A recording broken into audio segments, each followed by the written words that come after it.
Today we are doing a side-by-side review of two of Cambridge's most popular Bibles, the Clarion series.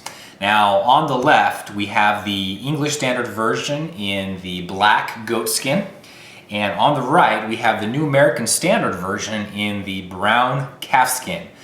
We're going to do a quick look at these Bibles and then we're going to jump on the inside and take a look at the block itself, but wanted to do the comparison, the side-by-side comparison, so that you have an idea of the grain, the texture, the attributes of each of these Bibles compared to each other. I know it's hard to choose if you really can only go with one, so I figured let's just do a side-by-side review, and that way we can highlight both of these Bibles and let you make your own decision.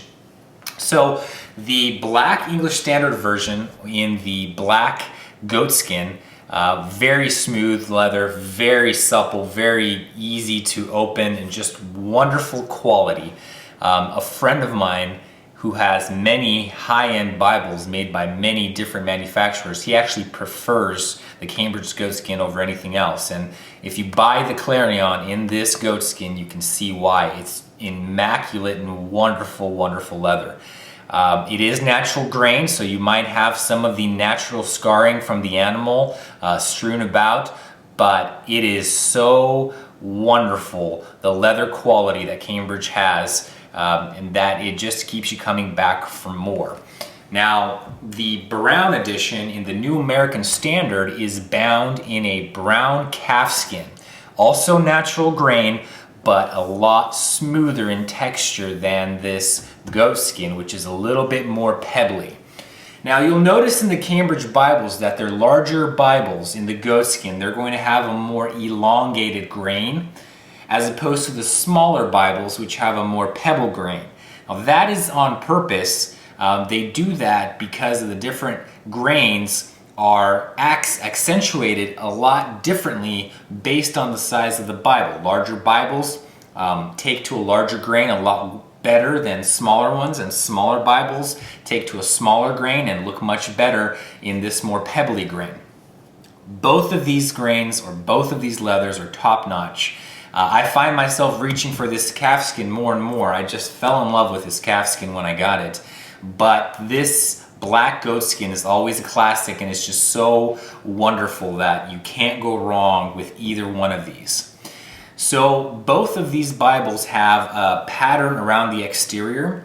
The black version has perimeter stitching, which I'll hold it so you can see it. Basically, they stitched the perimeter all the way around to help with the durability of the Bible.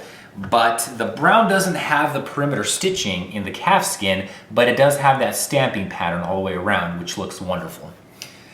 You'll also notice that the brown edition here has the Holy Bible stamped on the cover, whereas the goatskin edition does not. It's more of a preference, really, than anything else, if you like the stamping on the front. They both have the exact same stamping on the back, or on the spine. Holy Bible, the translation, and then the Cambridge stamp at the bottom, along with the stamped ridges there on the spine. Now, both of these have red under gold art gilt, which we'll take a look at here. Basically, it is gold when you look at it from the side, but then when you open it, it's got a salmon or reddish, pinkish tint.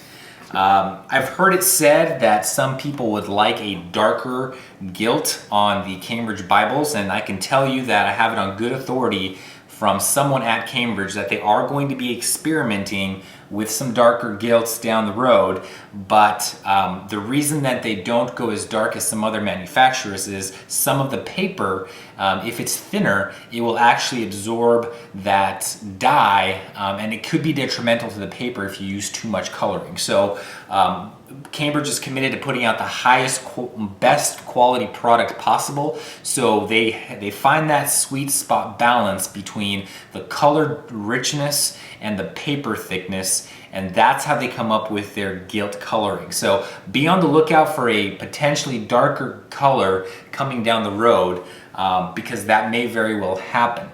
Now we also noticed that these Bibles, as opposed to some other manufacturers, have a much smaller yap, which is the overhang in the leather here. Now that's a Cambridge trait, and I actually think it's a very sharp look on these Cambridge Bibles. It gives it a very sleek, professional look, and also it's sort of a trademark. So when you see this Bible from far away, the yap itself will probably make you think Cambridge before any other attribute found on these Bibles. But I will say this, that Cambridge is always experimenting with new things, and one of the things that they're going to potentially be experimenting with in the future is a longer yap. So good news for yap lovers, they may be coming out with Bibles that have a little bit more yap. Now, we also have two ribbons. The ribbons on these are red on the black version and brown on the brown version. I'll be completely honest, I didn't love these ribbons when I first saw them on this ESV Clarion when I received it, but they grow on you. They really are nice ribbons. They're thin, but the reason why they're so thin is Cambridge has experimented with ribbons in the past, and one of the things that they found is the thicker the ribbon, the more imprinting the paper has over time. So if you think about it, the paper in these Bibles are thin, and if you have a thick piece of cloth between the paper, over time the weight of the Bible will imprint that ribbon. So Cambridge has come up with these thinner ribbons which have great color, and they don't really give you that stamping effect on the paper over time. So great idea from Cambridge. I think that these ribbons themselves are, they grow on you. They're really not as bad as I made it seem in this review here, which I was a little harsh on their ribbons, but the more I use it, the more I realize that the ribbons themselves are really not as bad. They're actually pretty nice ribbons. And they, of course, as I've said with some of the other attributes, Cambridge is always looking to potentially improve their product. So some of the feedback is that we'd like to see some thicker ribbons. So they're experimenting with that now, and we may see some Bibles in the near future with some thicker ribbons. Now, let's take a look at the interior, because this is where this Bible really shines. This is a single column format on both the New American Standard and on the English Standard Version. So what that means is the text itself is in one column format, and you've got your references on the perimeter of the page instead of in the gutter like some manufacturers will do. What makes this Bible so wonderful, in my opinion, is not only is it the single column, which is a very popular type of Bible format, but the Lexicon #1 digital font that Cambridge uses for the Clarion series, in my opinion, is one of the most crisp and readable and pleasant of all the fonts. Now this is a 9-point font, so for the size of the Bible, how small it is, this font is quite large. So what you get is a portable Bible that reads very, very well. So I'll hold that up and give you a chance to take a look at that font, and we'll do a close-up actually so that you can see what I mean.